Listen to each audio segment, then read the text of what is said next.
Hi everyone, welcome to my channel Gala Study, and in today's video we are going to start our new chapter of civics, which is outcomes of democracy.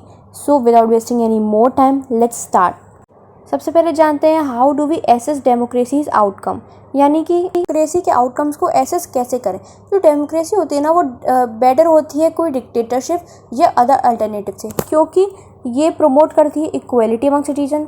Second, ये individual की dignity को enhance करती है। Third, ये decision making quality को improve करती है। Fourth, ये प्रोवाइड करती है कन्फ्लिक्ट रिजोल्यूशन मेथड, अगर किसी मैटर पर कन्फ्लिक्ट हुआ है तो रिजॉल्व करने के method. Allow room for correction of mistakes, यानी अगर कोई गलती हुई है तो उसको सुधारने की चांस। अब चैलेंज है, बहुत से लोग डेमोक्रेसी को सपोर्ट करते हैं लेकिन बहुत से लोग अनसेटिस्फाई भी रहते हैं इसके एक्चुअल प्रैक्टिस से। अब ये एक डायलेमा है कि क्या सिर्फ डेमोक्रेसी को हम लोग डिफेंड करते हैं मॉरल रिजल्ट्स के लिए या फिर इसके कुछ प्रैक्टिकल बेनिफिट्स भी होते हैं। आगे देखते हैं रियलिटी चेक। लेकिन अगर हम असलियत देखें ना तो over 100 countries claim to be democratic. 100 country claim है to be democratic, like social structure, economic development and cultural context. हम कंक्लूजन देखें ना तो डेमोक्रेसी एक जस्ट फॉर्म है गवर्नमेंट का, एक मैजिक सॉल्यूशन नहीं है। ये प्रोवाइड करता है राइट कंडीशन को, लेकिन सिटीजन्स को उन्हें इफेक्टिवली यूज़ करना पड़ेगा ताकि चेंजेस लाए जा सकें। अब बात करते हैं accountable, responsive and legitimate government की। What should democracy ensure? तो पीपल के पास राइट होता है चूज़ करने का कि वो किस रूलर को चाहते हैं कि वो उन्हें कंट्रोल करे and control them. Citizen participate करते हैं डिसीजन मेकिंग में, स्पेशली जब मैटर्स उन्हें अफेक्ट करता है। The most basis outcome of democracy, ये एक प्रोड्यूस करता है गवर्नमेंट जो कि एक अकाउंटेबल हो, रिस्पॉन्सिव हो, लेजिटिमेट हो। एक एक करके इनकी डेफिनेशन को समझते हैं। सबसे पहले समझते हैं अकाउंटेबल गवर्नमेंट। अकाउंटेबल गवर्नमेंट वो होती है जो रिस्पॉन्सिबल होती है अपने एक्शंस और आंसर्स टू द पीपल के लिए। ये मतलब ये एक ट्रांसपेरेंट होती है और इसको सिटीजन्स के क्वेश्चन का आंसर करना पड़ता है। ये अकाउंटेबल है, ये रिस्पॉन्सिबल है एक्शंस के लिए। गवर्नमेंट ऑफिशियल को एक्सप्लेन करना पड़ता है अपने डिसीजंस को और एक्सेप्ट करना पड़ता है रिस्पॉन्सिबिलिटी अगर वो कुछ गलत कर रहे हैं तो। इलेक्शंस, लॉज और मीडिया से जो पब्लिक ओपिनियंस होते हैं ना वो उनको करेक्ट करवाते हैं, अगर कुछ गलत होता है उसके खिलाफ आवाज़ उठाते हैं, तो ये होती है accountable government. Legitimate government. Legitimate government वो होती है जो इलेक्ट की जाती है पीपल थ्रू फेयर इलेक्शन, और ये एक्सेप्टेड होती है majority as the rightful authority, यानी बहुत से लोगों ने, जो मेजॉरिटी लोगों ने एक पार्टी को वोट दिया है तो वही पार्टी जो है गवर्नमेंट फॉर्म करेगी, और ये एक फ्री और फेयर इलेक्शन द्वारा किया जाता है। ये कॉन्स्टिट्यूशन और लॉ को फॉलो करती है। पीपल बिलीव करते हैं कि इसको राइट है गवर्न करने का। थर्ड और लास्ट होती है रिस्पॉन्सिव गवर्नमेंट, यानी कि ये सुनती है पब्लिक के ओपिनियंस को और पीपल्स के कंसर्न को सीरियसली लेती है। ये रिस्पॉन्स करती है to the need of different sections of society की नीड है उसको। ये टाइम तो लेती है प्रॉब्लम सॉल्व करने के लिए, बट इसमें ट्रांसपेरेंसी और अकाउंटेबिलिटी मेंटेन रहती है इसकी वर्किंग में। अब बात करते हैं इस डेमोक्रेसी एफिशिएंट, यानी कुछ बिलीव करते हैं कि जो डेमोक्रेसी होती है वो लेस एफिशिएंट होती है ड्यू टू डिलेज। लेकिन जो नॉन डेमोक्रेटिक गवर्नमेंट होती हैं वो डिसीजन को जल्दी से ले लेती हैं बट कुड भी अनपॉपुलर और अनजस्ट, लेकिन उनके जो डिसीजन होते हैं वो अनपॉपुलर और अनजस्ट हो सकते हैं। जो डेमोक्रेटिक गवर्नमेंट होती है वो प्रोसीजर्स को फॉलो करती है, वो टाइम लगाती है for deliberation and public opinions के लिए। जो डिसीजन होते हैं वो बहुत ज़्यादा एक्सेप्टेबल होते हैं और इफेक्टिव होते हैं लॉन्ग रन में। जो डेले वर्थ है क्योंकि इसकी ग्रेटर एक्सेप्टेंस की वजह से। अब बात करते हैं how to measure democratic outcomes को मेजर कैसे करें। Regular free and fair elections होते हैं, ओपन पब्लिक डिबेट्स होती हैं मेजर पॉलिसीज़ पर, राइट टू इन्फॉर्मेशन होता है सिटीजन्स के लिए, और अकाउंटेबिलिटी मैकेनिज्म होता है। अब देखते हैं डेमोक्रेटिक गवर्नमेंट के लिए चैलेंजेस। ये हमेशा एफिशिएंट और क्विक नहीं होती, कभी कभी ये फ्रस्ट्रेट हो जाती है, पीपल डिमांड्स या पब्लिक डिमांड्स को इग्नोर कर देते हैं। बहुत से इश्यूज आते हैं करप्शंस के साथ और पुअर इन्फॉर्मेशन शेयरिंग की वजह से। अब देखते हैं इस सब के बावजूद भी इस डेमोक्रेसी को स्टिल प्रेफर क्यों किया जाता है। Despite flaws, democratic regimes are better than non democratic ones. ये डेमोक्रेटिक जो रेजिम्स होते हैं वो नॉन डेमोक्रेटिक से ज़्यादा बेटर होते हैं, क्योंकि डेमोक्रेसी में जो गवर्नमेंट होती है वो लोगों द्वारा बनाई जाती है और रूलर्स को हम चेंज कर सकते हैं। Democracy is consider legitimate because it respect people choice. ये पीपल की चॉइस को रिस्पेक्ट करती है और ये बेस्ड रहती है ऑन कंसेंसस एंड रिप्रेजेंटेशन। अब देखते हैं डेमोक्रेसी और डिक्टेटरशिप इकोनॉमिक ग्रोथ में। जो डिक्टेटरशिप वाली जो जगह होती हैं वहाँ पे हायर इकोनॉमिक ग्रोथ होती है, लेकिन ये जस्टिफाई नहीं होता कि हम डेमोक्रेसी को रिजेक्ट करें, क्योंकि इस पर बहुत से फैक्टर्स इन्फ्लुएंस करते हैं। Population size, global condition, international cooperation and economic priorities. की आर्ग्यूमेंट, जो डेमोक्रेसी है वो गारंटी नहीं है हायर इकोनॉमिक डेवलपमेंट की, but it should not be dismissed because, लेकिन इसको हम डिसमिस भी नहीं कर सकते क्योंकि जो इकोनॉमिक ग्रोथ डिफरेंस होता है वो नेग्लिजिबल होता है between democracy and dictatorship in less developed country.